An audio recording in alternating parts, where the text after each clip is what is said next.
USF does have a dog though in Byram Young. I'm not going to say that Absolutely. he's a dog. The way he's been able to operate as a two-way player this year has been in the last 2 games has been really really cool to watch, at least for him.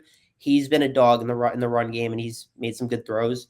He's just someone to look after for him. And then there's a lot of connection between the USF guys. Their defensive coordinator, who the Bulls are very high on, at least the fan base is. Todd Orlando was a part of Mario Cristobal's 2010-2011 staff when he was at FIU. So Mario was the head coach of that team. Todd Orlando was DC. Mario had a lot of positives to say about him. So it's there's a lot of respect between the two teams. So I think Mario will get the guys in the right headspace and the right state of mind to win this game handedly. Yeah, I agree. I mean, going to the USF is not gonna USF coming to play Miami. It's not gonna be easy, and I think Mario does have the mindset, the respect to kind of keep guys prepared, keep guys ready, and let this not be one of the classic trap games that we kind of see that kind of Florida saw last week. Yeah. And it was definitely good to get the rotation of younger guys, the youth involved. So you could see a lot of the depth of this team in case guys have to go out for a play. Need a breather or two, can sub in really fast. But in terms of Byron Brown, it is going to be a challenge to deal with him. We saw it a little bit when Miami struggled against that QB run game against Notre Dame. Kind of that QB draws, the QB powers up the middle were a little bit rough for Miami to handle. Led to the game tying touchdown from CJ Carr during that game. And so Byron Brown, really tough guy, better runner obviously than CJ Carr. And the guy averages, I think, just pretty close to 4 yards per carry after contact. So even when you hit him, he's going to fall forward. He's going to turn his legs forward and fall, get some extra yards out of it.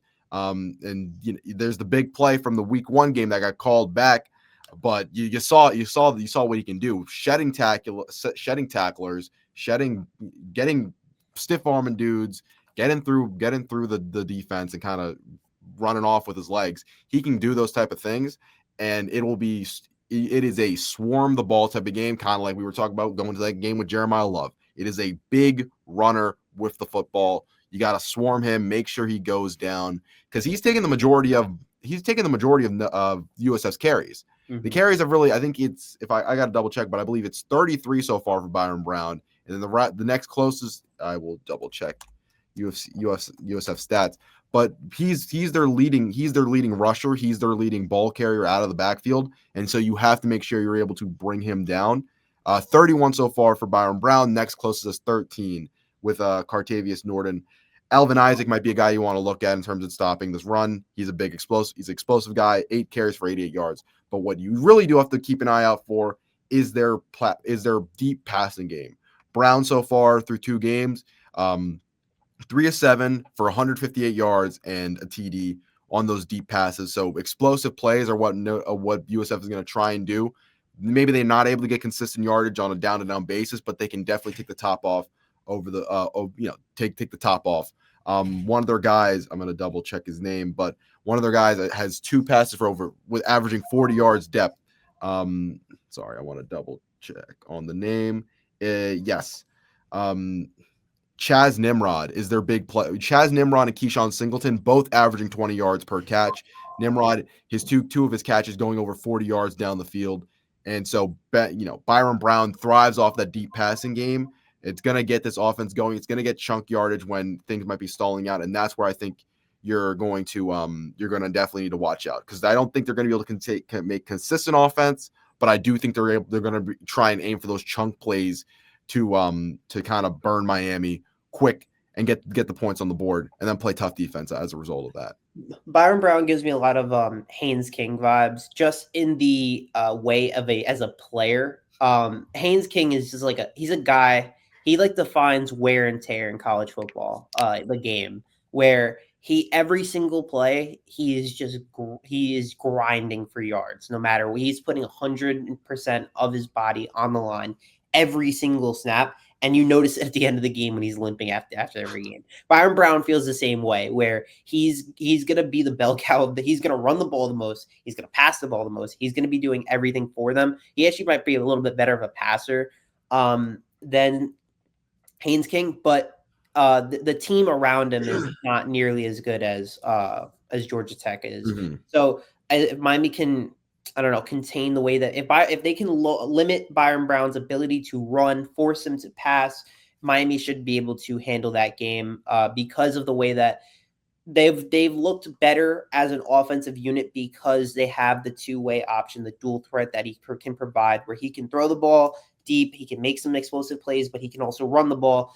And if Miami can limit one of them or even kind of take away one of them, I mean, it should be a game that they can win. I mean, with the way that Ruben Bain's been playing, with the way that that defensive line has been playing, one of the best in the country.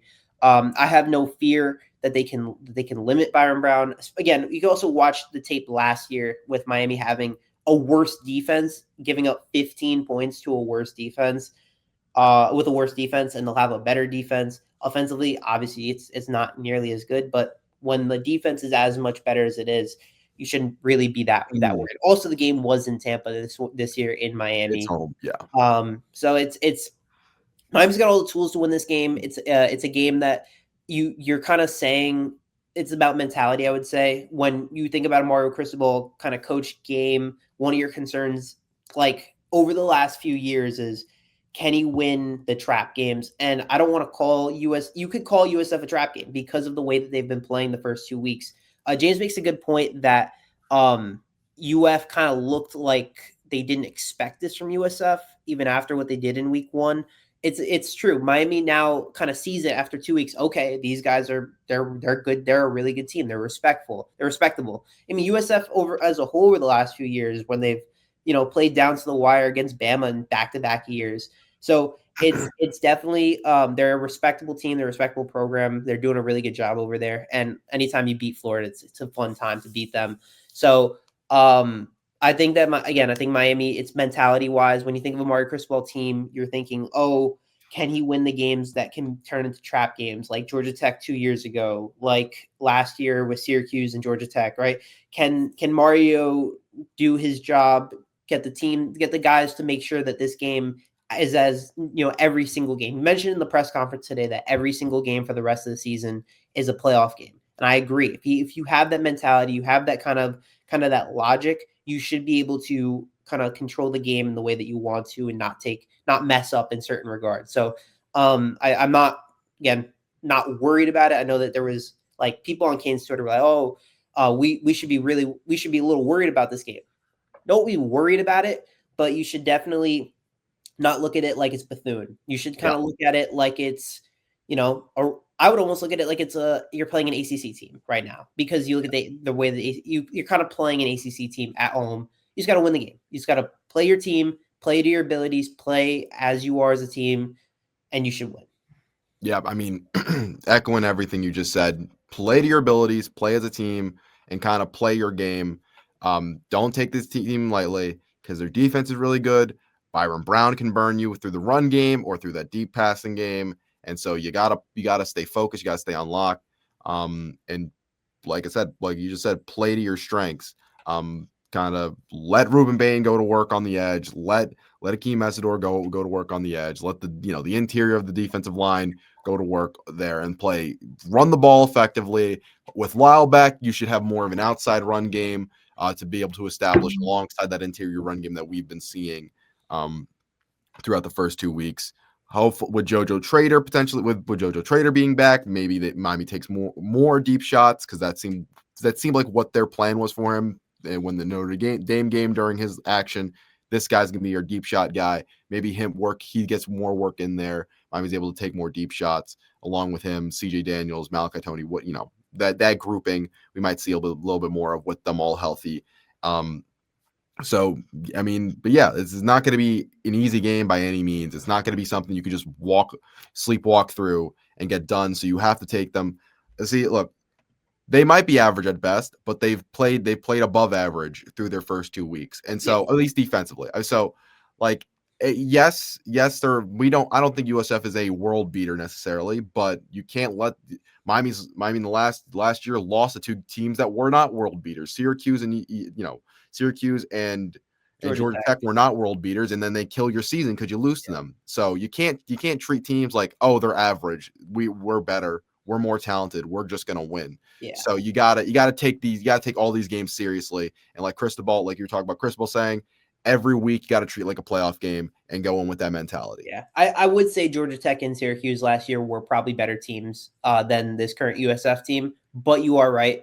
You got to take it as a mentality that this is a playoff team, no matter what. I think if you look at USF in terms of our opponents for the rest of the season, I don't know, they're like fourth or fifth maybe, because the rest of the schedule along the way, I would say the toughest game is FSU and UF, and SMU is probably the three rest of the way, and then maybe you'd put them, fourth or fifth with like probably Pitt or Louisville, maybe six, I'd probably say. But they're like if you were to have another ACC opponent on the schedule. They're better than like a Stanford. They're better than the way that this current iteration of Syracuse is playing right now. They just took UConn the double Oh overtime. my God, yeah. They're What's that like team last year? We yeah, made the playoff. they're better than the current state of Virginia Tech, who looks lost right now. Mhm. But I understand. Yeah, I agree. Florida, Billy Napier looked like an idiot. Yeah, if a guy doesn't spit in somebody's face, I completely agree that Florida blowing this game was entirely on them. Yeah, I just got burnt too many times last year with of us course. kind of, We're a you little know, scarred, a little a trapped. little scarred. So I can't have it happen this early on in the season.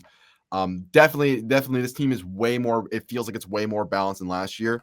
The offense might not have the highs that it has last year, but the defense sure doesn't look like it's going to have the lows that it did last year. And so, I completely agree. This is a much more well-rounded, balanced team. I'm just trying to emphasize the fact that USF is not a team that you can kind of Yeah. just sleepwalk through. I mean, Florida literally they didn't run the ball. They mismanaged their timeouts.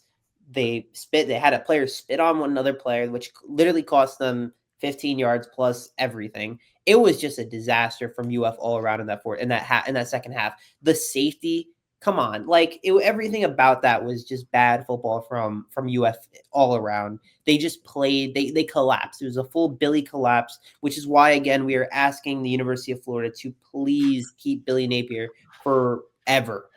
Forever, Please for keep now him. and forever. Yes. The same way that everyone against Bama is treating that Kalen DeBoer in Bama. Please keep Billy Napier over there.